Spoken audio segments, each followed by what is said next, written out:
अस्सलाम वालेकुम ಎಲ್ರಿಗೂ ನಮಸ್ಕಾರ welcome back to my YouTube channel ಇವತ್ತು ನಾನು ಫ್ರೆಂಡ್ಸ್ ಇದು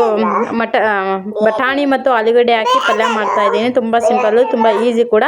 ಅದಕ್ಕೆ ನಾನು ಈರುಳ್ಳಿ ಟೊಮೆಟೊ ಕೊತ್ತಂಬರಿ ಸೊಪ್ಪು ಅದೆಲ್ಲ ಕಟ್ ಮಾಡ್ಕೊಂಡು ಇಟ್ಕೊಂಡಿದ್ದೀನಿ ಒಂದು ಕುಕ್ಕರ್ ತಗೊಂಡಿದ್ದೀನಿ ಈ ಕುಕ್ಕರ್ ಅಲ್ಲಿ ಎಣ್ಣೆ ಹಾಕಿ ಎಣ್ಣೆ ಬಿಸಿ ಆದ ಮೇಲೆ ಈರುಳ್ಳಿನ ಹಾಕೊಂಡು ಸ್ವಲ್ಪ ಫ್ರೈ ಮಾಡ್ಕೊಳ್ತೀನಿ ಯಾರೆಲ್ಲ ನನ್ನ ವಿಡಿಯೋ ನೋಡ್ತಿದ್ರು ಲೈಕ್ ಮಾಡಿ ಶೇರ್ ಮಾಡಿ ಸಬ್ಸ್ಕ್ರೈಬ್ ಮಾಡ್ಕೊಳ್ಳಿ ಈಗ ನೋಡಿ ಇದರಲ್ಲಿ ನಾನು ಈರುಳ್ಳಿ ಶುಂಠಿ ಬೆಳ್ಳುಳ್ಳಿ ಪೇಸ್ಟ್ ಕೂಡ ಹಾಕೊಂಡಿದ್ದೆ ಅದು ಕೂಡ ಫ್ರೈ ಮಾಡಿದಾಯಿತು ಈಗ ಕೊತ್ತಂಬರಿ ಸೊಪ್ಪು ಮತ್ತು ಟೊಮೆಟೊ ಅದು ಕೂಡ ಸೇರಿಸಿ ಚೆನ್ನಾಗಿ ಫ್ರೈ ಮಾಡ್ಕೊಳ್ತಾ ಇದ್ದೀನಿ ಹಾಗೆ ರುಚಿಗೆ ತಕ್ಕಷ್ಟು ಉಪ್ಪು ಕೂಡ ಸೇರಿಸಿ ಇದನ್ನು ಸ್ವಲ್ಪ ಚೆನ್ನಾಗಿ ಬೇಯಿಸ್ಕೊಳ್ತೀನಿ ಅದಾದಮೇಲೆ ನಾನು ಖಾರಕ್ಕೆ ಎಷ್ಟು ಬೇಕೋ ಅಷ್ಟು ಖಾರ ಪುಡಿನ ಸೇರಿಸ್ಕೊಂಡು ಹಾಗೆ ಒಂದು ಚಿಟಿಕೆಯಷ್ಟು ಅರಿಶಿನ ಪೌಡ್ರು ಸೇರಿಸ್ಕೊಳ್ತಾ ಇದ್ದೀನಿ ಮಕ್ಕಳು ಸೌಂಡ್ ಬರ್ತಾ ಇದೆ ಫ್ರೆಂಡ್ಸ್ ಅಡ್ಜಸ್ಟ್ ಮಾಡ್ಕೊಳ್ಳಿ ಹಾಗೆ ಒಂದು ಸ್ವಲ್ಪ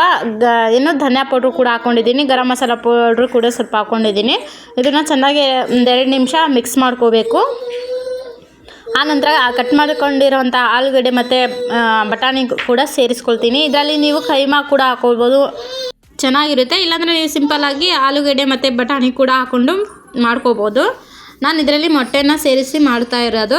ಇದನ್ನು ಚೆನ್ನಾಗಿ ಮಿಕ್ಸ್ ಮಾಡ್ಕೊಂಡಿದ್ದೀನಿ ನಿಮಗೆ ಸ್ವಲ್ಪ ನೀರು ಇದು ಬೇಯಷ್ಟು ಆಲೂಗಡ್ಡೆ ಬೇಯಬೇಕಲ್ಲ ಅಷ್ಟು ನೀರನ್ನು ಸೇರಿಸ್ಕೊಳ್ತಾ ಇದ್ದೀನಿ ಸ್ವಲ್ಪ ಚೆನ್ನಾಗಿ ಮಿಕ್ಸ್ ಮಾಡ್ಕೊಳ್ತೀನಿ ನೋಡಿ ಇನ್ನೊಂದು ಸತಿ ಉಪ್ಪು ಕಮ್ಮಿ ಅಂತ ಮತ್ತೆ ನಾನು ಉಪ್ಪನ್ನ ಸೇರಿಸ್ಕೊಳ್ತಾ ಇದ್ದೀನಿ ಇದು ಒಂದು ವಿಜಿಲ್ ಬಂದರೆ ಸಾಕು ತುಂಬಾ ಚೆನ್ನಾಗಿರುತ್ತೆ ತುಂಬ ಚೆನ್ನಾಗಿ ಬೆಂದಿರುತ್ತೆ ಚಿಕ್ಕ ಚಿಕ್ಕದಾಗಿ ಕಟ್ ಮಾಡ್ಕೊಂಡಿರ್ತೀವಲ್ಲ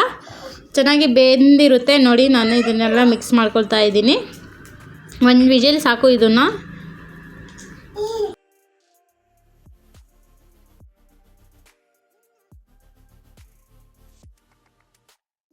ನೋಡಿ ಫ್ರೆಂಡ್ಸ್ ಒಂದು ವಿಜಿಲ್ ಬಂದು ಕೂಲಾಗಿದೆ ಕುಕ್ಕರ್ ಇವಾಗ ನಾನು ತೆಗಿತಾ ಇದ್ದೀನಿ ಇದನ್ನು ನೋಡಿ ಎಷ್ಟು ಚೆನ್ನಾಗಿದೆ ಒಂದು ಸತಿ ಮಿಕ್ಸ್ ಮಾಡಿಬಿಟ್ಟು ನಾನು ಒಂದು 4-5 ಮೊಟ್ಟೆ ಒಡೆದು ಹಾಕ್ಕೊಳ್ತಾ ಇದ್ದೀನಿ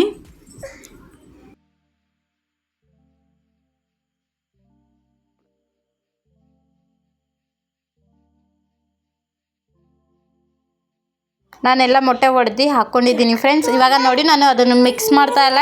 ಸೊ ಸ್ವಲ್ಪ ಹೊತ್ತು ಕುಕ್ಕರ್ ಇದನ್ನ ಮುಚ್ಚಿ ಬಿಟ್ಟಿರ್ತೀನಿ ಒಂದು 5 ನಿಮಿಷ ಆದಮೇಲೆ ನಾನು ಮಿಕ್ಸ್ ಮಾಡ್ಕೊಳ್ತೀನಿ ಅಂದರೆ ಮೊಟ್ಟೆ ಸ್ಮೆಲ್ಲೆಲ್ಲ ಅದು ಏನೋ ಪಲ್ಯದಲ್ಲೆಲ್ಲ ಸ್ಮೆಲ್ ಆಗೇ ಇರುತ್ತೆ ಅದಕ್ಕೋಸ್ಕರ ನಾನು ಈ ಥರ ಮಾಡ್ಕೊಳ್ತೀನಿ ಆಮೇಲೆ ಒಂದು 5 ನಿಮಿಷ ಆದಮೇಲೆ ಈ ಥರ ಮಿಕ್ಸ್ ಮಾಡಿದರೆ ರೆಡಿ ಆಗುತ್ತೆ ಫ್ರೆಂಡ್ಸ್ ಇದು ವಿಡಿಯೋ ಇಷ್ಟವಾದರೆ ಲೈಕ್ ಮಾಡಿ ಸಬ್ಸ್ಕ್ರೈಬ್ ಮಾಡಿ ಥ್ಯಾಂಕ್ ಯು ಫಾರ್ ವಾಚಿಂಗ್ ಅಲ್ಲಾ ಹಾಫೀಸ್ ಟೇಕ್ ಕೇರ್ ಬಾಯ್